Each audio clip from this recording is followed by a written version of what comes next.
Hidup pada zaman fitnah itu bukan pilihan, tetapi hidup pada zaman fitnah merupakan sebuah komitmen dan konsekuensi yang harus kita hadapi. Kita tentunya kalau bisa memilih pada kehidupan kita ingin hidup yang sepi dari fitnah. Tapi hidup itu terkadang tidak memberikan kita banyak pilihan kecuali komitmen yang harus kita berikan. Ketika kita hari ini sadar kita hidup pada zaman fitnah, dan sesungguhnya masa fitnah telah datang ruang dan waktunya pada kehidupan kita, maka inilah yang menjadikan kita dituntut untuk mengetahui fitnah itu apa. Bagaimana fitnah itu diterangkan di dalam kitabullah dan sunnah. Bagaimana kita menjauhi dari fitnah itu pada kehidupan kita. Karena tidak mungkin orang akan selamat dari fitnah kalau dia tidak mengetahui tentang keburukan fitnah itu dan bagaimana penjabaran tentang fitnah itu.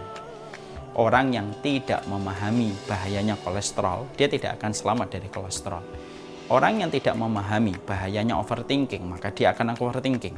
Orang yang tidak memahami tentang fitnah, bahwasanya fitnah merupakan perkara yang selalu ditakutkan dan dikhawatirkan para sahabat setelah kemunafikan.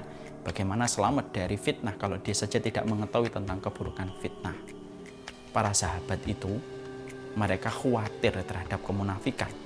Dan tidak ada yang mereka khawatirkan setelah kemunafikan kecuali adalah fitnah yang datang pada kehidupan manusia sebagaimana gelombang air laut ketika menjorok ke daratan dan tidak ada satupun rumah yang selamat ketika dilewati gelombang air itu.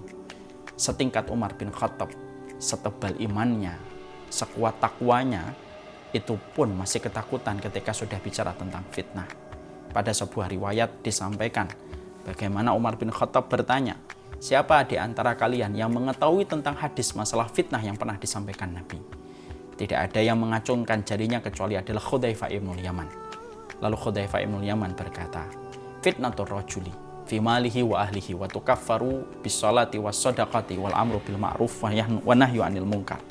Setiap orang itu nanti akan mendapatkan fitnah pada dirinya, pada keluarganya, pada hartanya. Dan fitnah itu tidak bisa ditepis dan ditahan kecuali dengan sholat, puasa, sedekah, dan amar ma'ruf nahi mungkar. Lalu Umar bin Khattab mengatakan kepada Hudzaifah ibnul Yaman, laisa hadhil fitnah allati uriduha ya Hudzaifah. Ini bukan fitnah yang kutanyakan kepada dirimu. Walakin uridul fitnah allati tamuju kama yamujul bahar. Tapi sesungguhnya yang aku tanyakan kepada dirimu, wahai Hudzaifah, terangkanlah kepadaku sebuah fitnah sebagaimana gelombang air laut yang tidak ada satupun rumah yang dilewati gelombang air laut itu kecuali mereka akan merasakan fitnah itu. Maka Hudzaifah ibnul Yaman berkata, sesungguhnya antara dirimu dengan fitnah itu terdapat pintu, wahai Umar, dan tidak akan masuk pada dirimu fitnah tersebut. Tahukah kita bahwasanya Umar adalah pintu yang menjaga kehidupan manusia dari fitnah, dan pintu itu nanti dirusak dengan terbunuhnya Umar bin Khattab oleh Abu Lu'lu'ah al-Majusi. Maka semenjak saat itulah mengalir fitnah pada kehidupan manusia, dan sifat fitnah itu datang dari yang kecil membesar dan tidak ada ujungnya sampai hari kiamat ditegakkan oleh Allah.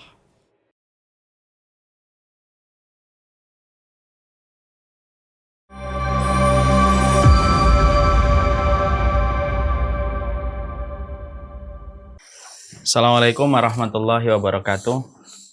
Innal hamdalillah wassalatu wassalamu ala Rasulillah wa ala alihi wa sahbihi wa man tabi'ahum bi ihsan ila yaumil qiyamah. Seluruh rekan-rekan dan sahabat-sahabat kami yang tidak mampu saya sebutkan satu persatu di Partai Medika, semoga Allah memberikan kepada kita kesehatan, Allah memberikan kepada kita keberkahan, dan yang paling penting juga Allah memberikan kepada kita atmosfer kasih sayang di antara orang yang beriman kepada sesama manusia di tempat kita bekerja. Karena sesungguhnya dengan kita memiliki energi untuk saling menyayangi, saling mengasihi di antara orang yang beriman dan di antara sesama manusia, maka sesungguhnya kita akan mendapatkan limpahan pahala yang besar di sisi Allah Subhanahu wa taala. Dan sesungguhnya betapa besarnya kerugian yang kita peroleh kalau kita tidak memiliki energi untuk saling mencintai dan saling menyayangi di antara orang yang beriman. Dan itulah yang menjadi harapan kita. Semoga kita diberikan oleh Allah kesehatan, Allah memberikan kepada kita keberkahan dalam setiap urusan kita, dan semoga Allah memberikan hati yang saling mencintai dan tidak pernah letih untuk mengasihi di antara orang yang beriman. Karena hati yang saling mengasihi, saling memberikan rahmat, merupakan salah satu sifat hati di antara penduduk surga, kata Fudail bin Iyad, dan semoga Allah menjadikan itu pada hati kita. Alhamdulillah, tentunya senang sekali kita bersyukur kepada Allah walaupun agak sedikit terlambat dari jadwal yang ditentukan karena kendala teknis di studio. Tapi bagaimanapun kita bersyukur kepada Allah Subhanahu wa taala. Karena sesungguhnya orang yang beriman adalah mereka yang tidak pernah kehabisan alasan untuk bersyukur kepada Allah. Marilah kita mencontoh kepada Nabi Sulaiman. Nabi Sulaiman itu melihat semut saja bisa bersyukur kepada Allah atas nikmat dan anugerah yang Allah berikan kepada Nabi Sulaiman. Makanya ucapan Nabi Sulaiman di dalam beliau bersyukur, Rabbi auzi'ni an ashkura ni'mataka allati an'amta alayya wa an a'mala salihan tardah wa aslih li fi dzurriyyati inni tubtu ilaika wa inni minal muslimin. Dan doa itu diucapkan oleh Nabi Sulaiman karena beliau memiliki alasan terindah untuk bersyukur kepada Allah atas nikmat yang beliau dapatkan setelah melihat peristiwa semut yang ada di hadapannya. Inilah yang menjadikan kita mengambil sebuah pelajaran besar. Orang yang beriman itu adalah orang yang tidak pernah kehabisan alasan untuk bersyukur kepada Allah dalam setiap apapun kondisi dan apapun keadaan. Kalau kita sudah mulai kehilangan alasan untuk bersyukur, maka sejatinya iman sudah mulai mengering. Jiwa kita sudah mulai meranggas. Tapi kalau kita bertambah keimanan kita, bertambah ketakwaan kita, maka indikator keimanan itu adalah ketika kita tidak pernah merasa habis alasan untuk bersyukur kepada Allah dalam setiap urusan kita. Kepada Allah kita bersyukur dan kepadanya kita menggantungkan segala urusan kehidupan kita. Kita pada kesempatan hari ini akan melanjutkan perjalanan panjang kita membahas tentang bagaimana kita menjadi muslim hebat. Karakter building yang harus kita bangun pada kehidupan kita berislam. Banyak sekali kajian yang menyampaikan, menjabarkan kepada kita bagaimana kita bisa sholat tahajud, bagaimana kita bisa banyak bersedekah. Tapi terkadang justru jarang sekali kita mendapatkan referensi bagaimanakah seharusnya karakter yang dimiliki oleh kita sebagai seorang muslim. Padahal pembentukan Islam pada kehidupan manusia itu bukan hanya dibentuk bagaimana sifat rohaninya saja di dalam dia beribadah kepada Allah, tetapi Islam itu seharusnya juga membentuk pribadi dan karakter yang luar biasa yang harusnya dimiliki oleh setiap dari kita sebagai muslim di dalam kita beribadah kepada Allah. Siapapun yang telah menggabungkan antara ketaatan dirinya dengan karakter positif yang dia miliki sebagai seorang hamba, maka sesungguhnya itulah yang menjadi sebuah keberkahan dalam setiap apa yang kita pelajari. Karena yang terkadang kita dapatkan pada diri kita, terkadang diri kita mudah beribadah, tapi terkadang diri kita tidak baik di dalam karakter kita. Banyak di antara kita yang masih suka mengulur-ngulur, banyak di antara kita yang masih suka untuk memiliki perbuatan yang negatif yang menjadikan kita tidak memiliki sebuah karakter yang sejatinya. Padahal sesungguhnya pembentukan karakter itu termasuk salah satu bagian dari kulturnya sunnah, di mana sunnah itu membentuk karakter kehidupan kita. Nah, inilah yang menjadikan kita bersama dengan Pertamedika kita membahas tentang bagaimana menjadi muslim hebat, karena pada dasarnya membentuk karakter itu harus dimulai dari satu referensi, dan referensi inilah yang menjadi pijakan kita supaya kita mampu melejitkan potensi diri kita yang terbaik di hadapan Allah. Karena kita tidak boleh menjadi manusia yang apa adanya dan ala kadarnya, tetapi menjadi manusia yang terbaik.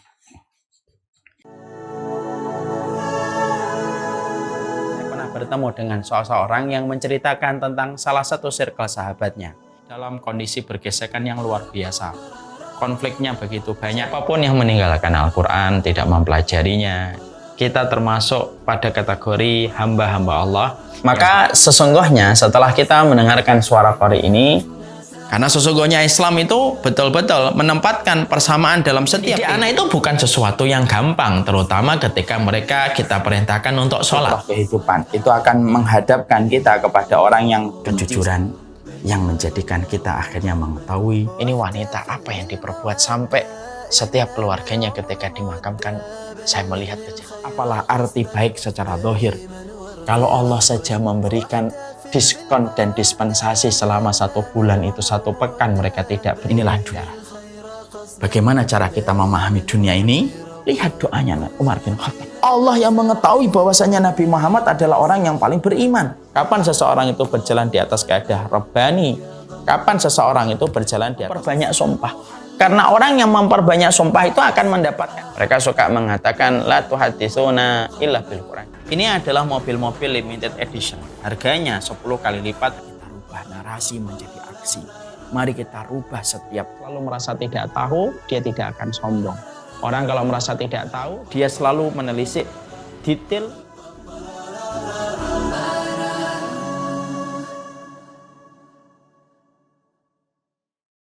Kemarin kita masih membahas bagaimana menyelesaikan persoalan internal dan konflik pada diri kita.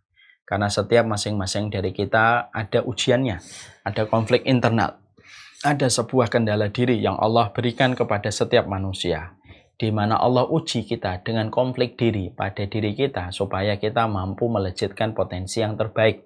Ketika Allah menjadikan kita dengan potensi itu, kita akan terlihat siapa yang bersungguh-sungguh mampu menyelesaikan kendala dirinya dan melejitkan potensi dirinya, dan siapa yang tidak bersungguh-sungguh dalam hidupnya. Lalu dia terjebak pada kendala dirinya dan mengubur kualitas hidupnya. Kita kemarin sudah membahas panjang lebar, ada banyak kendala diri kita. Manusia itu suka bakhil, manusia itu cinta dunia berlebihan, manusia itu suka berpikir negatif, manusia itu cinta kepada dunia secara berlebihan. Itu termasuk deretan kendala-kendala diri yang ada pada diri manusia, yang mana kalau kita mampu menyelesaikan diri kita untuk tidak terlalu cinta sama dunia, supaya kita tidak sampai mengikuti nafsu, terjatuhnya kita dalam zina dan sederet perilaku menyimpang yang lainnya, maka insya Allah banyak kualitas yang kita peroleh pada kehidupan kita. Sekarang kita akan belajar pada hari ini, kendala diri yang ada pada diri kita itu yang berikutnya adalah manusia itu senang sekali untuk berbuat kedzaliman. Inilah karakter salah satu di antara karakteristiknya basic manusia. Kecuali yang diberikan rahmat dan berusaha untuk menyelesaikan kendala dirinya ketika dirinya punya potensi untuk suka mendolimi. Allah menyampaikan di dalam surat Al-Ahzab 72, innahu kana dzaluman jahula. Sesungguhnya manusia itu, hunya itu kembali kepada manusia. Dzaluman jahula, manusia itu pada basicnya mereka adalah zalim, dan pada basicnya mereka itu adalah bodoh. Nah, disinilah kita mengetahui manusia pada dasarnya, pada kehidupannya suka mendolimi keluarganya, suka mendolimi orang tuanya, suka mendolimi teman-teman kantornya, dan itulah yang menjadi salah satu sebab terkuburnya kualitas kita dan tidak mampunya kita menjadi muslim hebat ketika kita menjadi orang yang tidak mampu menyelesaikan sebuah konflik pada diri kita, yaitu adalah bagaimana kita menyelesaikan diri kita supaya kita tidak berbuat kedzaliman pada kehidupan kita. Sebelum kita menjelaskan, tentunya kita harus membuka mata betapa banyaknya keberhasilan seseorang itu dalam sekejap itu rusak disebabkan karena kedzaliman yang dia lakukan, entah di waktu kemarin ataukah di waktu bulan yang lalu, tanpa disadari bahwasanya kedzaliman itu selalu meminta tumbal dari apa yang pernah dilakukan ketika orang itu berbuat zalim. Siapapun orang yang berbuat zalim, pastikan ya, kedzaliman itu minta tumbal, dan tumbalnya dikembalikan dan diminta dari orang yang berbuat kedzaliman itu. Kita jumpai banyak sekali kejadian-kejadian yang kita dapatkan, kita peroleh dari rusaknya kehidupan manusia, apapun itu, baik dalam masalah sosial, dalam masalah pekerjaan, itu disebabkan karena kedzaliman demi kedzaliman yang pernah dia lakukan. Karena kedzaliman itu ibaratnya perangkap yang tidak disadari oleh orang yang berjalan, lalu ketika dia tidak waspada, dia terperangkap kepada kerusakan ketika orang itu sudah berbuat kedzaliman dalam kehidupan. Kita jumpai ya banyak sekali di muka bumi ini. Allah itu memperlihatkan kepada kita bahwasanya tidak ada kedzaliman yang bisa menjadikan seseorang itu tenang. Karena kedzaliman itu adalah utang yang harus dibayarkan oleh orang yang berbuat kedzaliman, dan terkadang bayaran atas kedzaliman itu lebih mahal daripada kedzaliman yang dia kerjakan dan dia lakukan. Mari kita lihat contoh-contoh dulu sebelum nanti kita masuk pada pembahasan tentang kedzaliman. Saya pernah membaca di sebuah kitab, sebuah kisah nyata tentang sebuah doa orang yang terzalimi. Tentunya kita paham salah satu kulturnya sunnah menjelaskan kepada kita bahwasanya sunnah itu selalu menempatkan doa orang terzalimi ini menjadi sebuah kekuatan yang tidak terbendung. Ibaratnya gelombang, tidak ada kapal yang siap untuk menghadapinya, saking besarnya gelombang itu. Ibarat badai, angin, tidak ada pohon yang bisa untuk siap menghadapi badai itu ketika sudah datang. Maka sesungguhnya kezaliman itu apabila sudah dibalaskan oleh Allah, maka dia ibaratnya gelombang dan kita hanyalah kapal yang tidak siap menahan gelombang yang begitu besar. Kalau kezaliman sudah dikerjakan, dilakukan kepada seseorang, maka kita hanyalah pohon kecil dan ringkih di hadapan badai angin yang luar biasa yang mencabut setiap pohon dari akarnya. Itulah kezaliman. Ada sebuah kisah nyata, ada seorang perempuan yang didolimi oleh seorang yang memiliki jabatan tinggi di zaman terdahulu di Baghdad. Ada seorang perempuan didolimi oleh seorang pejabat. Ketika wanita ini mengadukan apa yang beliau rasakan atas kedoliman yang beliau dapatkan, maka beliau pada saat itu tidak mendapatkan respon. Dia menceritakan, dia menyampaikan apa yang dia peroleh dari orang ini, tetapi tidak ada satupun orang yang menolong dia dan memberikan respon kepadanya. Maka akhirnya wanita ini berusaha untuk mendatangi orang yang mendolimi, meminta belas kasihan, meminta supaya dia membuka hatinya, memberikan kasih sayangnya dan rasa kasihannya kepada beliau sebagai seorang wanita yang didolimi oleh seorang yang memiliki jabatan tinggi. Tapi orang ini begitu sombong luar biasa, menolak dan menampik perempuan itu permintaannya, walaupun perempuan itu sudah berbelas kasih, meminta dengan perasaan merendah kepada orang ini. Akhirnya dia tetap tertawa atas apa yang dirasakan oleh perempuan itu. Lalu perempuan itu berkata, apakah kamu tidak takut kepada doa orang yang terdolimi? Ala takhafu min du'ail madlum? Apakah kamu tidak takut sama doanya orang yang terdolimi? Lalu orang ini yang memiliki jabatan tinggi berkata, doakanlah kepada Robmu apa yang kamu minta. Saya tunggu apa yang akan dilakukan oleh Tuhanmu. Nah, pejabat itu mengatakan kepada perempuan tersebut perkataan yang semacam ini. Mintalah kepada Tuhanmu, Rabbaka, doalah kamu kepada Rabbmu, dan kita lihat apa yang akan dilakukan Tuhanmu kepada saya.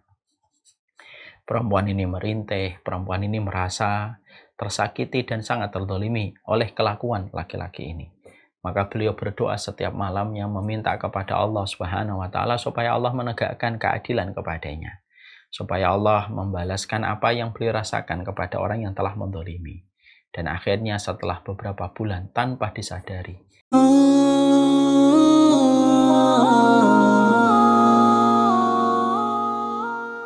pada suatu hari Ibrahim bin Adham pergi berburu dan berhenti di tempat peristirahatan.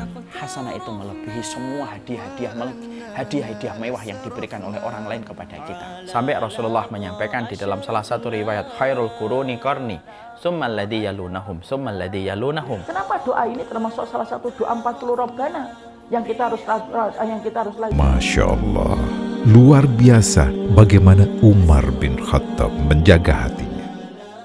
Letakkan peraturan untuk anak, untuk suami, untuk istri, untuk orang-orang di sekitar kita. Jadi mereka sudah betul-betul kosong. Mereka sudah menggadaikan ibunya, menggadaikan anaknya, menggadaikan istrinya, sudah tidak diterima. Mendapati keluarga kita berangkat lebih dulu, jam keberangkatan mereka kepada alam barzah. Anak kita kalau umur 10 tahun tidak menegakkan sholat, kita disuruh mukul. Pukulan yang tidak sakit.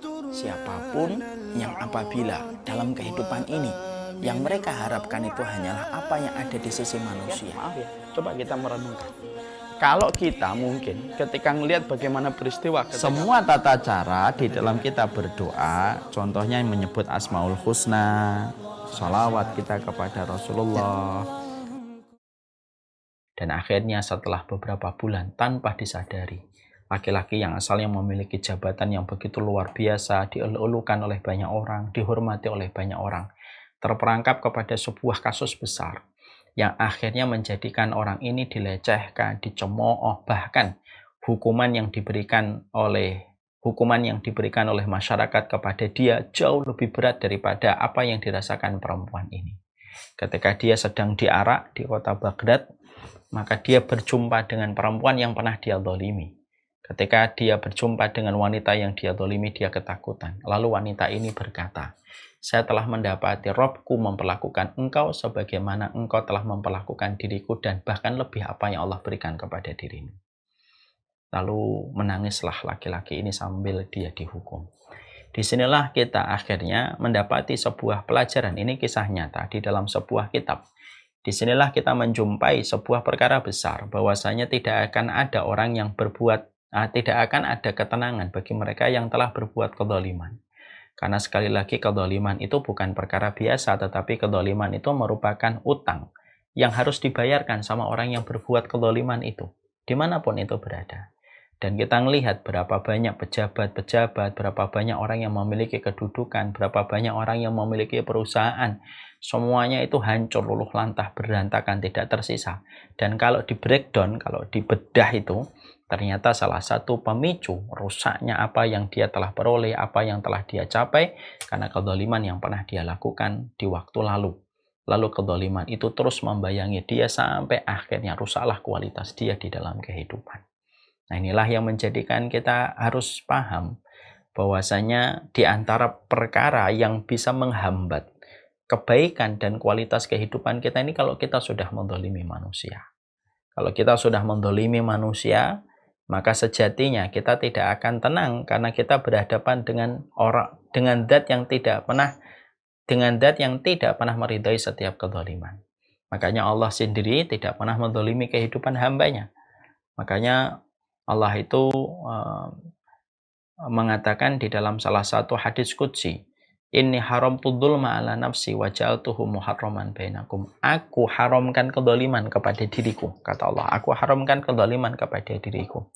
Wa ja'altuhu muharraman bainakum. Dan aku jadikan haram kalian mutlak untuk saling berbuat kezaliman di antara kalian.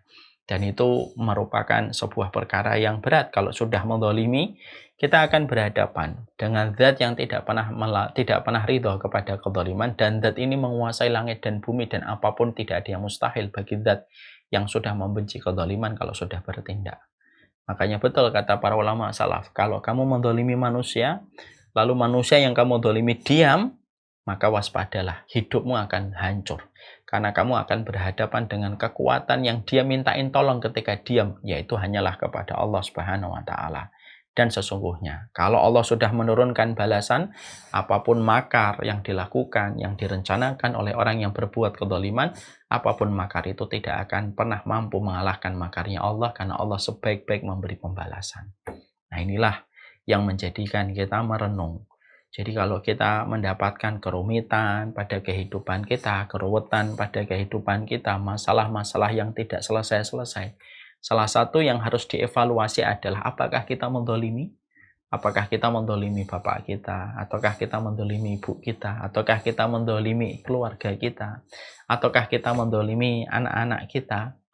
Apakah kita menzalimi teman kantor kita? Karena jawaban dari pertanyaan yang basic dan sederhana ini, maka akan terjawab kenapa kerumitan demi kerumitan terus kita dapatkan pada kehidupan. Dan bisa jadi, kata para ulama, 90% kerumitan dalam hidup itu bisa jadi karena kezaliman yang pernah kita berikan kepada orang, sadar atau tidak sadar. Orang itu berdoa kepada Allah, meminta keadilan. Dan Allah membalaskan kezaliman itu kepada kita. Karena pada dasarnya, kezaliman adalah utang. Makanya Rasulullah SAW menyampaikan kepada kita, babani maftuhani mu'ajjalani uqubatuhuma fid dunya qabla al-akhirah. Ada dua pintu yang selalu Allah buka. Ada dua pintu yang selalu Allah buka, yang Allah tidak pernah tutup sampai Allah menyempurnakan balasan kepada orang yang membuka dua pintu ini. Dan orang yang membuka dua pintu ini akan mendapatkan balasan di dunia sebagaimana dia akan mendapatkan balasan di akhirat. Yang pertama al-uquq atau al-aqu liwalidayhi. Yang pertama durhaka kepada orang tua. Maka itu pasti dibalas oleh Allah. Di dunianya dibalas, di akhiratnya dibalas. Yang kedua yaitu adalah al-baghyu. Yang kedua adalah kezaliman kepada manusia.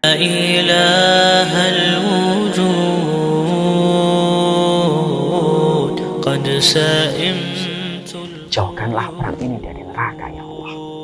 Ketika pandangan, maka sesungguhnya Al-Quran itu memetakan orang-orang yang mereka tidak pernah ingat. Mereka rela terstruktur, terevaluasi di dalam proses mereka belajar peristiwa. Yang mana peristiwa itu satin orang. Maka kelak pada kehidupan di akhirat, mereka nanti lapor dosa kemudian mulai dilakukan. Maka ketika hisab itu sudah mulai dijalankan, tapi mereka tidak jahat, mereka tidak mendolimi. Tidak ada orang yang kebingungan dalam kehidupan di akhirat, kecuali kebingungan tidak pernah punya istri dan Allah tidak punya anak. Allah nanya kepada orang Nasr, yang satunya tidak mau masuk lagi ke lubang itu. Semacam itu. Ketika sudah bicara tentang bagaimana apinya, itu berisi di dalamnya air, dan mereka menyangka bahwasanya mereka akan diberikan kesegaran sejenak. فحملت الهدى صادقا في المدى. Yang kedua yaitu adalah al-baghyu. Yang kedua adalah kezaliman kepada manusia. Kezaliman kepada manusia itu akan dibayar. Kalau tidak hari ini, besok. Kalau tidak besok, lusa. Kalau tidak lusa, pekan depan. Kalau tidak pekan depan, sebelum kamu mati, kamu harus membayar kezaliman itu. Sampai akhirnya kezaliman itu dibalaskan oleh Allah ketika kamu tidak bertaubat. Nanti di akhiratnya pun masih membawa kezaliman itu untuk dihisab dan dipertanggungjawabkan di hadapan Allah. Inilah betapa kita mengetahui betul. Kezaliman itu perkara yang tidak bisa dipandang sebelah mata, tetapi perkara besar. Perkara kezaliman itulah yang merumitkan kehidupan kita. Kezaliman yang kita lakukan di kantor, ketika saling sikut menyikut, saling kita memfitnah. Mungkin orang lain tidak tahu apa yang kita lakukan. Mungkin CCTV tidak bisa merekam apa yang kita kerjakan. Mungkin tulisan mampu kita sobek dan kita lemparkan di tong sampah. Tapi Allah adalah zat yang sudah pernah berfirman di dalam hadis qudsi, wa ja'altuhu muharraman bainakum. Aku haramkan kezaliman terjadi di antara kalian. Dan itu yang sudah disampaikan oleh Allah Subhanahu wa taala. Makanya mari kita merenungkan tentang sebuah riwayat bagaimana Rasulullah Shallallahu alaihi wasallam menyampaikan dan menceritakan sebuah kisah nyata. Udzibat imra'atun fi hirratin sajanatha. La hiya atlaqatha wa la hiya atlaqatha tatakula min khasyashil ardi. Ada seorang perempuan mendolimi seekor kucing. Kucingnya ditaruh di dalam kamar. Lalu kucing itu dibiarkan mengeong-ngeong, kelaparan, tidak diberikan makan. Dia biarkan, dia siksa kucing itu dengan tempat yang dia penjarakan kucing itu sampai kucing itu tidak mendapatkan apa yang bisa memenuhi perutnya. Lalu kucing itu mati jadi bangkai karena kelaparan disebabkan perempuan itu memenjarakan kucing tersebut. Maka kata Rasulullah SAW, Allah mengadab perempuan itu gara-gara mendolimi seekor kucing. Apa yang kita pahami dari hadis ini?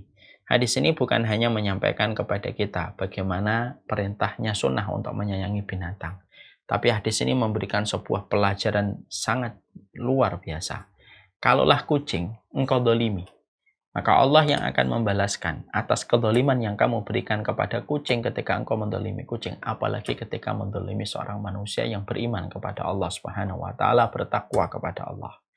Maka kita bisa menghadirkan sebuah bayangan. Berapa yang harus kita hadapi kalau sudah menghadapi Allah. Ketika seorang hamba sudah merintih kepada Allah, maka Allah lah yang akan menjaga setiap hamba yang merintih. Siapapun itu. Siapapun itu akan dibalaskan oleh Allah. Engkau mendolimi orang yang tidak beriman, hatta engkau mendolimi orang kafir sekalipun, kedoliman itu pun akan dibalaskan oleh Allah. Ya, bukan berarti bahwasanya dolim hanya berlaku kepada mukmin dan mukmin, enggak. Bahkan kepada orang kafir sekalipun engkau dolim, engkau berbuat jahat kepada orang yang tidak beriman atau belum beriman, engkau berbuat jahat, lalu orang ini merintih sama Tuhannya, maka Allah yang akan membalasnya. Karena apa? Karena pada dasarnya dia pun makhluk Allah. Dan Allah tidak pernah memperkenankan bagi setiap manusia untuk berbuat kezaliman. Berbuat kezaliman itu tidak akan pernah diizinkan oleh Allah. Bahkan kezaliman antara orang yang tidak beriman dengan orang yang tidak beriman sekalipun juga Allah yang akan membalasnya. Bahkan kezaliman orang kafir dengan orang kafir sekalipun Allah pun yang nanti akan menyelesaikan. Karena kezaliman itu tidak mengenal batasan agama. Karena kezaliman itu menjadi perkara besar di sisi Allah yang tidak pernah Allah anggap remeh kezaliman yang terjadi. Ya. Makanya kadang-kadang kita dapati ada fulan bekerja, mendapatkan kedudukan, mendapatkan jabatan tinggi dengan berbagai macam cara dia mendapatkan jabatan itu. Dengan kezaliman yang dia kerjakan, dengan sebuah tindakan melampaui batas dan border yang dia lakukan, maka mudah bagi Allah. Sebagaimana dia mudah naik, sebagaimana mudah bagi Allah menjatuhkan. Karena itulah kezaliman. Kezaliman itu tidak mengenal agama. Siapapun yang berbuat zalim, maka dia akan mendapatkan balasan atas kezaliman yang pernah dia lakukan secara cash dan kontan. Maka dibalaskan oleh Allah. Nah, inilah yang menjadikan kita sebagai pribadi seorang muslim, sebagai pribadi ketika kita ingin menjadi muslim hebat, salah satu indikator kehebatan kita ketika kita menjadi seorang muslim itu, yaitu adalah bagaimana komitmen kuat kita supaya di dalam kehidupan kita berinteraksi, kehidupan kita bermuamalah, tidak ada yang kita zalimi dari apa yang kita kerjakan. Dan setidaknya ada 3 objek yang harus kita jaga supaya kita tidak menzalimi pada kehidupan mereka. Yang pertama, orang tua. Jangan menzalimi orang tua. Karena kezaliman kepada orang tua itu menggabungkan 2 pintu besar yang akan pasti Allah balas dengan lipat ganda. Durhaka sama orang tua, sudah zalim sama orang tua. Sudah durhaka itu ya zalim sama orang tua. Ya, makanya bapak-bapak dan ibu dokter, tenaga kesehatan, administrasi, dan lain sebagainya. Maka kalau kita pertama kali yang harus kita lihat adalah keluarga kita, bapak dan ibu kita. Zalim nggak kita sama mereka? Ada nggak sesuatu yang kita lakukan ketika mencederai mereka, melukai hati mereka, yang menjadikan ketika ini tidak terselesaikan? Kalau ini tidak terselesaikan dengan baik, maka tidak akan selesai dan tidak akan rapi kualitas kehidupan kita. Selama hubungan kita dengan orang tua ada kezaliman yang dilakukan, maka ini tidak akan pernah selesai. Makanya saya ingatkan kepada bapak-bapak atau ibu yang mungkin masih memiliki dendam sama orang tua, mungkin karena menurut dia orang tuanya tidak seideal yang dia bayangkan ketika waktu kecil. Maafin, jangan pernah itu menjadi alasan engkau mendolimi mereka. Sekalinya manusia mendolimi orang tuanya, tidak akan pernah. Apapun yang dia pegang, apapun yang dia kerjakan, apapun yang dia lakukan itu akan menjadi berkah. Dan tidak akan pernah berkualitas kehidupan. Sering nggak kita menjumpai ada orang pintar, linknya bagus, circle-nya bagus, tapi kehidupannya belangsakan dan berantakan. Dan kalau dibedah, selalu ada unsur dia mendolimi orang tuanya. Maka inilah yang menjadikan seseorang ketika sudah mendolimi orang tua, maka kedoliman ini akan merusak kualitas kehidupan. Kalau dia bekerja di kantor, kalau dia bekerja di instansi pemerintahan, ataupun dia bekerja di kantor swasta, apapun akan sulit akan dia selesaikan. Dan dia akan sulit mendapatkan kualitas hidupnya sebesar dia menggoreskan ya, perkara-perkara berantakan antara dirinya ketika mendolimi orang tua.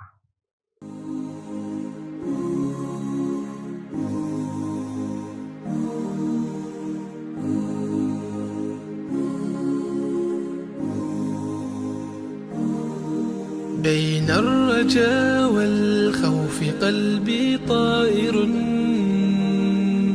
ومن اليقين النور بيض جوانحي فوق السحاب يطير حرا مدركا نسمو كماله للكون وجه آخر نحيا أنا صنعة أوجدتها يا باري وملكت فيها معصم الإيمان للحق والعدل التواصي بالجمال عبادة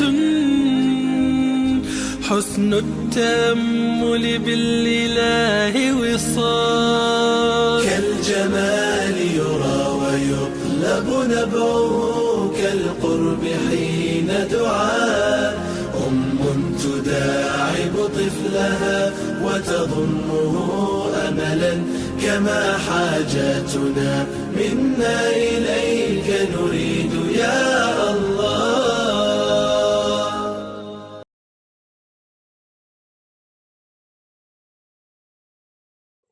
Yang kedua, jangan mendolimi keluarga.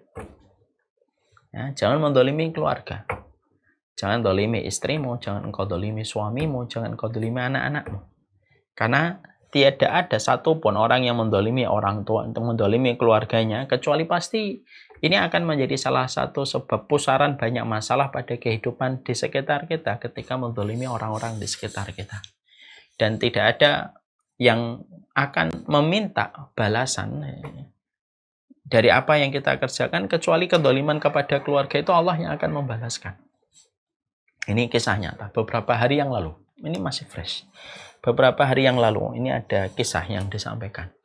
Ada satu keluarga, seorang bapak, dia mendolimi istrinya. Dan anak-anaknya pun merasa tersakiti atas apa yang dilakukan sang bapak kepada ibu mereka. Maka ketika sang bapak ketahuan apa yang beliau lakukan, apa yang dia kerjakan, sang anak-anak itu langsung menjaga jarak antara anak-anak itu dengan sang bapak. Ini sudah hukuman dari Allah. Mana hukuman yang berat? Kecuali anak tidak mau disentuh, tidak mau didekatin oleh seorang bapaknya. Dia mendapatkan itu. Anaknya mulai menjauh dari dirinya. Terus istrinya sangat kecewa. Bisnis yang dimiliki oleh sang suami yang asalnya dalam kondisi baik-baik saja, seiring dengan masalah yang dia jumpai, seiring dengan masalah yang dia dapatkan ini, maka akhirnya ambruk, turun terus profitnya sampai akhirnya gulung tikar. Dan ketika pas pandemi kemarin tidak siap dan tidak kuat menghadapi pandemi, dan akhirnya berantakan semuanya.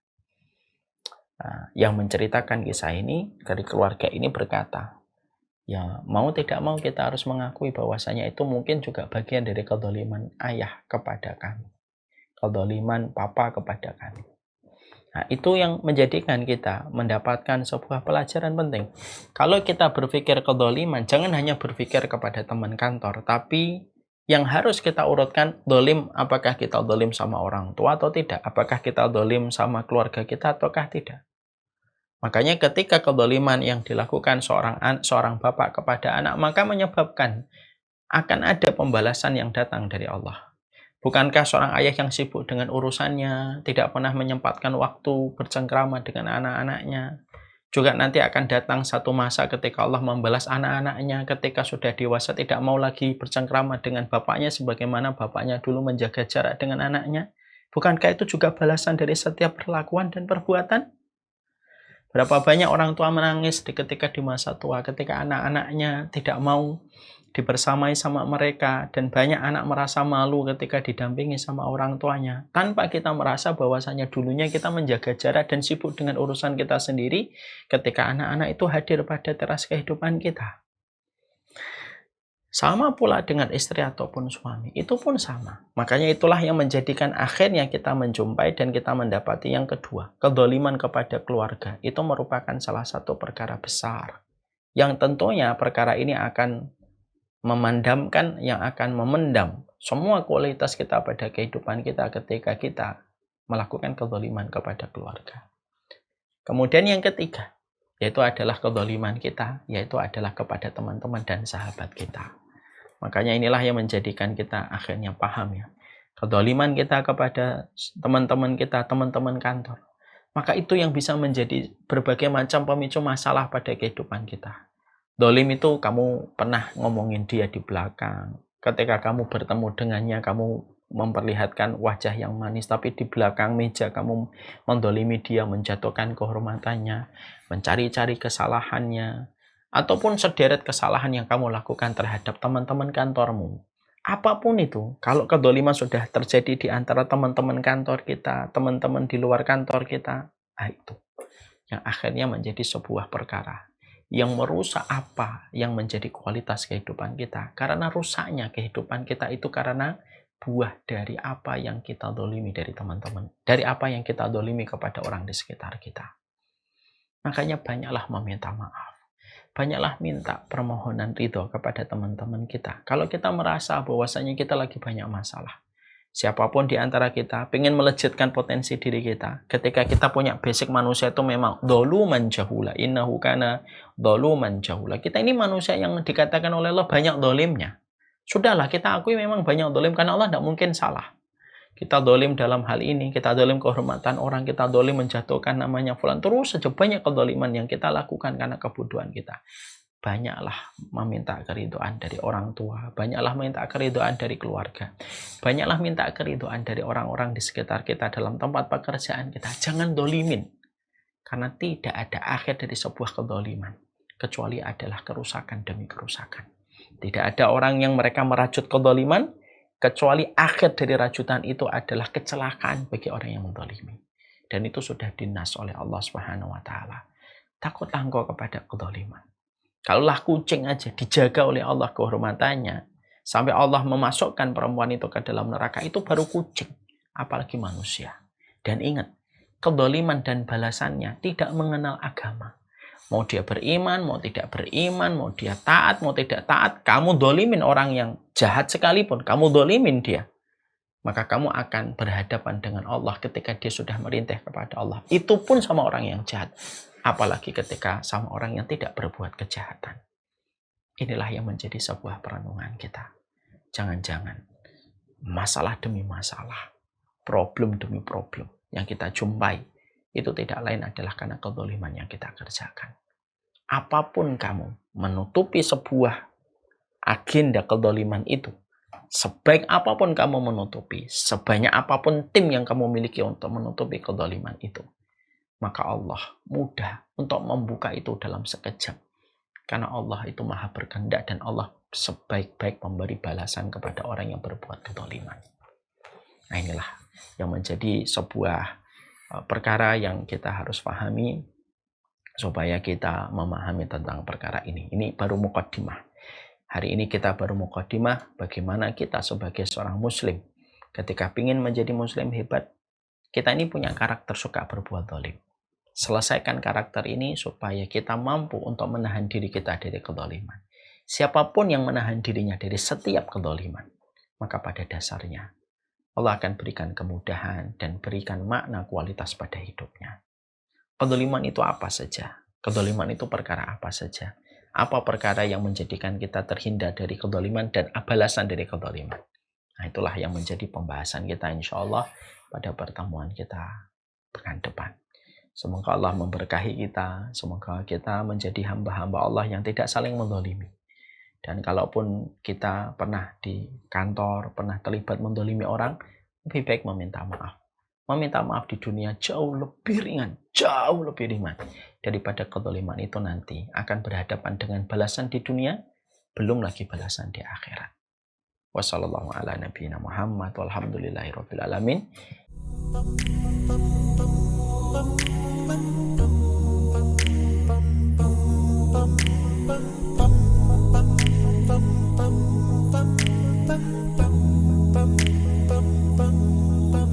If I should ever leave this life, then this is my goodbye. No, I will always love you, and I won't ever leave your side. Please know that I did my best, and I've been nothing but blessed. I pray that we meet again in our new address. Oh yes, in heaven, with you every second, in the Prophet's presence. So take this moment to remember